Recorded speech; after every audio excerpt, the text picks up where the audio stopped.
ये बात दिमाग में बिठा के रखो कि मैं सेवा करने के लिए चुना गया हूं। ये गलत प्रीचिंग थी जो पंजाब में चलती थी कि ये चुना हुआ है और ये ऐसे ही फ्री का माल बैठे है, ये चुना हुआ है और बाकी क्या है फिर? तुम सब चुने हुए। अगर बैप्टाइज्ड हो, अगर बपतिस्मा ले लिया, यीशु पे विश्वास करते हो, तुम चुने हुए हो, कोई शक नहीं, तुम चुने हुए हो। तुम चुने हुए। तुम्हें दिक्कतें आ सकती, बीमारियां आ सकती, मुसीबतें आ सकती, मैंने बहुत देखी, पर ये इस बात को इनकार नहीं करती कि तुम चुने हुए नहीं हो। दिक्कतें आएंगी, मुझे आए, प्रॉब्लम्स हो सकती हैं, निराशा हो सकती है, मसीह में सेवा करते करते भी आप डिसहार्टेड हो सकते हैं, लेकिन बने रहेंगे, अड़े रहेंगे और खड़े रहेंगे तो टेस्टिमनीज के साथ जरूर वापस आएंगे। हालेलुया। एक अनएक्सपीरियंस गधे का बच्चा जिसपे कोई नहीं चढ़ा, एक बंदा कभी चढ़ा नहीं, उसको कोई एक्सपीरियंस नहीं। घोड़े की अगर सवारी करने हो, उसको बचपन से सिखाते हैं, मतलब जब थोड़ा बड़ा हो जाता है उसको सिखाना शुरू करते हैं, आदत डालते बंदे के ऊपर बैठने की, उसकी पीठ पे चढ़ने की आदत डालते ताकि घोड़ा दुलत्ती ना मारे, बंदा फेंक ही ना दे। उसने कभी नहीं चढ़ाया किसी को और यीशु मसीह उस पर चढ़ के सवारी करते हैं, आगे गुच्ची, पीछे गुच्ची, ऊपर गुच्ची, सब जगह सोच रहा है ये हो क्या रहा है मेरे साथ। इधर नीचे पार्टी सूट है, ऊपर पार्टी वाला सूट है। हाँ, वो ग्रे ब्राउन सूट नहीं थे जो तुम सोच रहे हो। उस समय भी ब्रांडेड कपड़े होते थे, महंगे कपड़े होते थे, वो सारे उसके पांव के नीचे थे। एक अनएक्सपीरियंस गधे के, लादू के बच्चे के पांव के नीचे थे। आप बेस्ट लेने वाले, मैं आपको प्रोफेसी कर रहा हूं। मैंने कहा आप बेस्ट लेने वाले, मैं आपको वचन नहीं, प्रोफेसी दे रहा हूं। मैं आपके लिए प्रेयर नहीं कर रहा हूं, मैं आपको प्रोफेसी दे रहा हूं। बेस्ट आपका हिस्सा यीशु मसीह के सामर्थी नाम में, बेस्ट आपका हिस्सा यीशु मसीह के सामर्थी नाम में। हालेलुया। बाइबल कहती याकूब और एसाव दो भाई थे। एसाव ने अपने पहलौठे होने का अधिकार बेच दिया था, किसके बदले में? रोटी और मैसूर की दाल। तुम बेस्ट के हकदार बचपन से हो, बाय बर्थ, जब से तुम्हारा बर्थ हुआ मसीह में।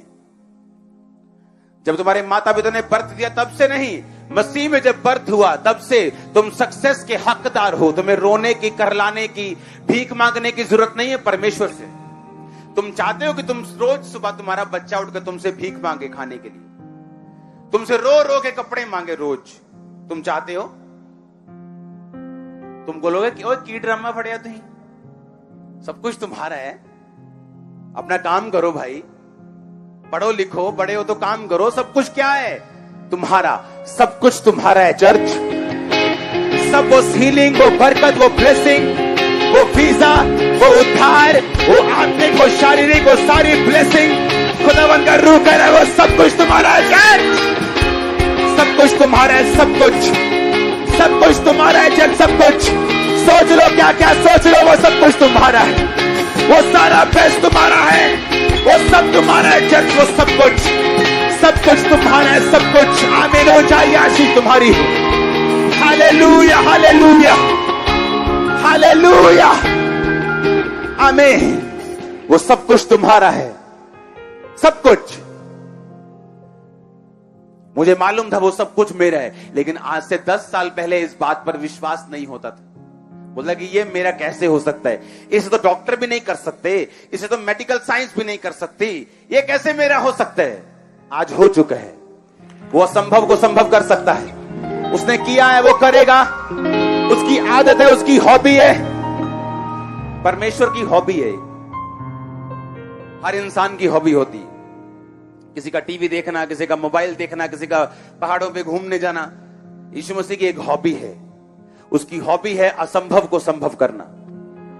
वो जानबूझ के ऐसी चीजों में इंसान को डालता है जहां आपको असंभव लगे, ताकि जब वो करे आपको मालूम हो कि यीशु मसीह ने किया है। हजारों गवाहियां सुन चुके हैं। जब डॉक्टर बोलते थे कि भाई साहब आपके कैंसर 4th स्टेज पे है, मर जाओगे, आप जाओ घर जाके सेवा करो, और बंदा अपनी कब्र देख रहा है, भाई को बोल रहा है अच्छा यहां दफनाना, यहां दफनाना।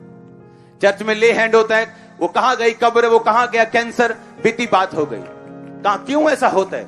यीशु मसीह आपको साबित करते हैं कि मैं असंभव को संभव करता हूं। जस्ट बिलीव करो, खड़े रहो। अपने पहलोटे होने के अधिकार को, अपनी आत्मिक अधिकार को एक व्यभिचार के 5 मिनट के लिए मत बेचो। एक गलत काम के लिए, चोरी के लिए, पैसों की हेरा फेरी के लिए मत बेचो, नहीं तो बेस्ट हमें नहीं मिलेगा। क्योंकि बाइबल कहती है हारून को और उसके बच्चों को कि जो पवित्रताई आम लोगों में है, मैं उससे अधिक पवित्रताई तुमको चाहता हूं, क्योंकि तुम्हारी ब्लेसिंग्स भी ज्यादा है, लेकिन मैं डिमांड भी तुमसे ज्यादा करता हूं। तुम अन्य जातियों की तरह सब काम नहीं कर सकते, जो वो करती हैं तुम नहीं कर सकते। वो हर जगह जाती हैं, हर जगह खाती हैं, पीती हैं, लंगर प्रसाद तुम नहीं कर सकते। अगर तुमने करना है तो तुम बेस्ट के हकदार नहीं हो। आप मेरी बात समझ रहे कि नहीं? अगर बेस्ट लेना है तो तुम्हें हारून और उसके बेटों की तरह चलना होगा। उनका अभिषेक हुआ, अलग ताई में चले, सेवा में चले, तुम्हें भी ऐसे ही करना होगा। जो रिश्तेदार आज आपसे नाराज हैं कि आप उनकी शादी में नहीं आते, क्योंकि उनकी शादी संडे होती है, आप वो नहीं करते हैं जो आप पहले करते थे। अगर आप चिंता नहीं करेंगे इंसान की नाराजगी दूर करने की, एक दिन वही इंसान आपके पास आपसे प्रार्थना करवाने के लिए आएगा, वही इंसान आपसे ब्लेसिंग लेने के लिए आएगा। एक दिन वही लोग आपसे पूछने आएंगे कि आपने जो किया हम भी वही करना चाहते हैं। हालेलुया। अगर तो वही करना है जो पहले से चलता आ रहा है, तो फिर बदलाव की इच्छा मत रखो, फिर होप करो, सिर्फ होप एक दिन सब ठीक हो जाए अपने आप। अगर बदलाव चाहते हो तो हमें वो नहीं करना जो हम शुरू से करते आए। आमीन। आज से याजक कौन है? हम के मैं? कौन है? आंखें बंद करके अपने आप को बोलो, मैं याजक हूं, मैं राजा हूं, मैं याजक हूं, मैं एक राजा हूं। परमेश्वर ने अपनी महिमा के लिए मुझे चुना है, सेवकाई के लिए। आज से मैं सेवा करूंगा, सेवा करूंगी। आज से प्रचार करूंगा, प्रचार करूंगी। आज से उसके कामों को करूंगा, उसके कामों को करूंगी। मैं सेम नहीं आऊंगा और उस सेम नहीं आऊंगी। Jesus name. आमीन। चाहिए आशीष तुम्हारी है। जय हालेलुया। दिमाग में रखो ये बात, दिल में रखो ये बात, सोच के जाओ आज से कि मैं कौन हूं। मैं कह रहा हूं आपको, आप याजक हैं कि बाइबल कह रही?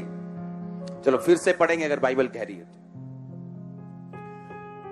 यह नए नियम की पुस्तक है। लोग बोलते पुराने नियम से आपने बताया हारून और उसके बेटों के बारे में, नए नियम में कहां लिखा है? यह नए नियम की पुस्तक है, बाइबल की आखिरी पुस्तक, प्रकाशित वाक्य।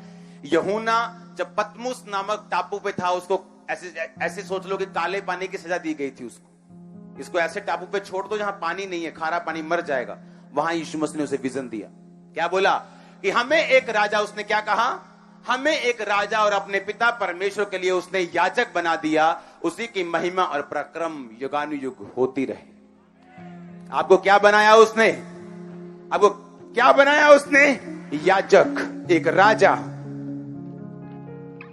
आप राज्य कर सकते हैं शैतान के ऊपर, बीमारियों के ऊपर, दुष्ट आत्माओं के ऊपर। जो लोग डर जाते हैं दुष्ट आत्मा का नाम लेते हैं, अन्य जाते लोग डर जाते हैं, वो जादू टोना होता डर जाते हैं वो। परमेश्वर ने कहा तुम राजा हो। राजा लोग डरते नहीं, वो लड़ते हैं। तुम्हारा युद्ध आत्मिक है, तुम आत्मिक लड़ोगे जादू टोनों के खिलाफ, शैतान के खिलाफ, शरीर के अभिलाषाओं के खिलाफ, और जीतोगे यीशु मसीह के नाम में। और तुम एक याजक हो, तुम एक याजक भी हो जो लोगों को मिलाएगा मेरे साथ, उनके पापों को माफ करवाएगा, जो मेरी सेवा करेगा, मेरी उपस्थिति में आया करेगा। तुम एक याजक भी हो। तब किसी आम विश्वासी के पास अधिकार नहीं था कि वो ऐसे प्रभु के सामने जाए और बोले कि प्रभु मुझे माफ कर, मेरे 5 जनों भी माफ कर। किसी को अधिकार नहीं था, याजक के पास जाना पड़ता था। अब आप को यहां आने की जरूरत तो नहीं है सिर्फ पाप माफी के लिए कि पास्टर जी के सामने जाके बोलूंगा आप घर बैठते अगर गुनाह किया, आप प्रभु को बोलते प्रभु मुझे माफ कर, दोबारा ये काम नहीं करूंगा, दैट्स इट, आप माफ हो चुके। अगर दोबारा वो गलती, वो गुनाह याद आता है तो वो शैतान की ओर से। अगर छोड़ दिया है, दोबारा कभी ना करने का वायदा कर लिया है और फिर आपको गिल्टी होती है, तो वो शैतान करवा रहा है, परमेश्वर नहीं। वो कह रहा है मैं तुम्हें माफ कर दिया, मैं भूल गया, तुम भी भूल जाओ। तुम मेरे बच्चे हो, तुम मेरे सेवक हो, आज से मेरे याजक हो, मैं तुम्हें बेस्ट दूंगा, बेस्ट दूंगा, बेस्ट दूंगा, बेस्ट दूंगा। Receive best, receive best, receive best, receive best, receive best, best, best, best in Jesus name, receive best. Hallelujah. अपने बेस्ट को रिसीव करने के लिए तैयार हो जाओ। आमीन। मैंने बेस्ट लिया है क्योंकि मैंने शुरू से सेवा में रहा हूं। अपने बिजनेस को करते हुए भी सेवा की है। जब टाइल्स के पैसे लेने दुकानदारों से ज्यादा था तभी भी सेवा की है। उनको बताता था कि मैंने आज रोजा रखा है, भाई साहब पानी पी लो, चाय पी लो। नहीं, मैं चाय नहीं पीनी, आज मैंने फास्टिंग की है। वो क्या होता है? पूरी गवाही। बहाने से ऐसे शुरुआत करते हैं आप। आपसे कोई नहीं भी पूछता फिर भी आप उसको बताते हैं, जबरदस्ती गले पड़ जाओ। आमीन। गधे के बच्चे को थोड़ा जबरदस्ती करना पड़ा उसको कि आजा भाई, कोई बात नहीं। जब भी परमेश्वर आपसे कुछ चाहे जल्दी चले जाओ, क्योंकि कुछ आप अनएक्सपेक्टेड आप देखने वाले हो जो आप डिजर्व नहीं करते। आप कुछ बड़ा देखने वाले हो, कुछ सरप्राइज देखने वाले हो, कुछ अमेजिंग जो आपने कभी सोचा नहीं आप देखने वाले हो। आपका परिवार, आपके बच्चे देखने वाले। आमीन। ऊंचाई आशीष आपकी। Hallelujah, hallelujah.